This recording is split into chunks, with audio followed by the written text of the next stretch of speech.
And Sarah, there are calls that climate targets must actually go further and that this isn't enough to stop a global catastrophe. And this is all according to experts.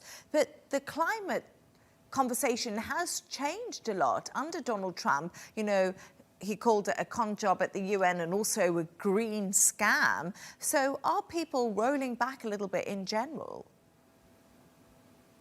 Yes, I mean, it's drastically changed under Trump. You've had him both times that he's served as president withdrawing from the Paris climate agreement and issuing at the UN himself what amounted almost really to a climate denial speech. He calls it the climate con job, calling scientists stupid. You know, it was typical Trump, not mincing his words, but clearly you've seen that rolling back of efforts to tackle climate change under the Trump administration for a second time.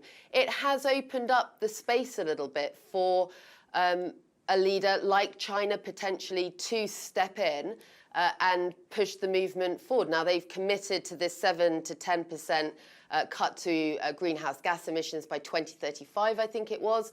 I mean, Shane probably knows a little bit more about the climate aspect of this, whether that's achievable or not.